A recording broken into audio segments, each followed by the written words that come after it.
No, there's a covenant here. There's a covenant with Noah, and that's there. That's in the Bible. There's a covenant here, and there's a covenant with Abraham, and that's there. And there's a covenant here. It's with the children of Israel. It says over and over again, this is for the children of Israel.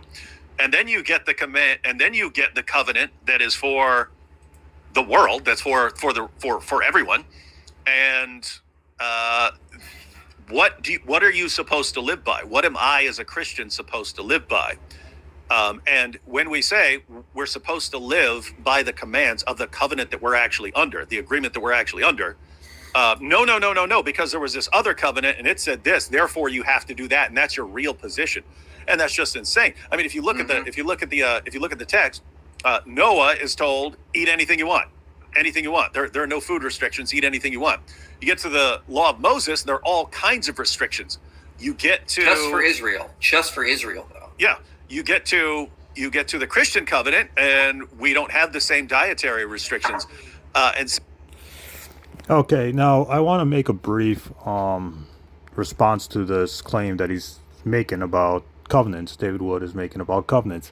Now, it's true that according to the Bible, there's a covenant with Noah, Abraham. That's true. I mean, so what David Wood is saying is right there, but or he's correct on that point. But what he doesn't understand is that the Bible doesn't negate, or the Bible doesn't get rid of Old Testament laws. According to the New Testament, Jesus and the writers of the New Testament actually confirmed and approved and still withheld or still uphold the Old Testament laws, morals, teachings, etc. So, all you got to do is go to the New Testament. So when David Wood's talking about covenants, that's true, but the New Testament approves of the Old Testament and says all Scripture is inspired, and Jesus says, I have not come to destroy the law but fulfill the law. That means Jesus approved of the Old Testament. Jesus approved of the Old Testament laws, Old Testament morals, Old Testament punishments, etc., etc. So all you got to do is read. There's two passages in the New Testament which affirm this. 2 Timothy chapter 3 verse 16 to 17. Let's start there. It says, according to 2 Timothy chapter 3 verse 16 to 17, all Scripture is God-breathed and is useful for training, rebuking, correcting, and training in righteousness, so that the servant of God may be thorough, equipped for every good work. So notice what 2 Timothy chapter 3 verse 16 is saying. All Scripture, meaning the Old Testament, since there was no New Testament when 2 Timothy was being written, all Scripture is God-breathed and useful, keyword being useful, for training, rebuking, and correcting in training in righteousness. So the Old Testament's good for morality, for teaching, for correcting, etc., etc. So, and that's not the only place, because if we read the Gospel of Matthew, chapter 5, verse 17 to 18, it says, Jesus says, do not think that I've come to abolish the law of the prophets. I've not come to abolish them, but to fulfill them. For truly I tell you, until heaven and earth disappear, not the smallest letter nor the least stroke of a pen will by any means disappear from the law until everything is accomplished. So what this means is Jesus approved of the Old Testament laws. Jesus approved of the Old Testament prophets. Jesus approved of the morals and the guidelines of the Old Testament.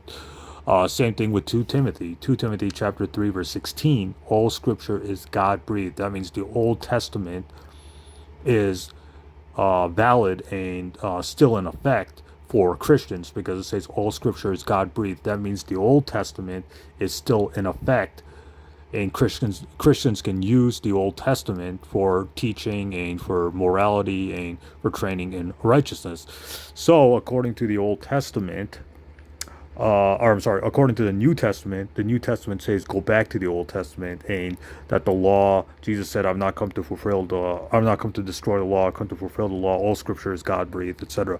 So Christians can still use the Old Covenant, or Christians can still use the Old Testament or have to use the Old Testament for training for righteousness. And as Jesus says, he approves of the Old Testament laws and the rules and the morals of the Old Testament. So what David Wood is saying is wrong given what the New Testament says, because the New Testament says go back to the Old Testament. David Wood is right on the covenants, but although there's a new covenant with Christians with Jesus Christ, they're still, according to the Gospel of Matthew and 2 Timothy, the Old Testament is still valid. It's still the Old Testament is still useful for the laws, etc. Because Jesus approved of the Old Testament laws. He said, I've not come to destroy the law, but to fulfill it. That means he approves of the Old Testament. And 2 Timothy also says all Scripture, meaning the Old Testament, is God-breathed. Therefore, it's still inspired. Therefore, it's still in effect. Therefore, it's still valid for morals and laws, etc. So David Wood is wrong on that point, because the New Testament says go back to the Old Testament. So this is just my thoughts on the covenants. And when Christians say, well, they're under a new covenant, that's true, but that doesn't mean the Old Testament's been wiped out, because the New Testament says go back to the Old Testament. So you got a problem there, or you got a major contradiction there. So the only way I can make sense of this is that Christians are under a new covenant, but the old covenant is still in effect. So the new covenant doesn't cancel out the old covenant. In fact, it endorses the old covenant, and it endorses the old, or it approves and says that the Old Testament laws and morals are still valid. So this is just my thoughts on the covenants of the Bible. When Christians try to get out of the Old Testament, as a Christian, you can't escape the Old Testament. You can't get out of the Old Testament, because the New Testament says go back to the Old Testament. So you're stuck with the Old Testament laws and the morals and what the prophets did, the morally problematic things, David, Abraham, Noah did. You're stuck with it because the New Testament says go back to the Old Testament, or that the Old Testament laws are still in effect and all Scripture is God-breathed. So if you're a Christian, you're stuck with the Old Testament. There's no way out, according to the New Testament itself. Stay tuned. More videos coming up ahead.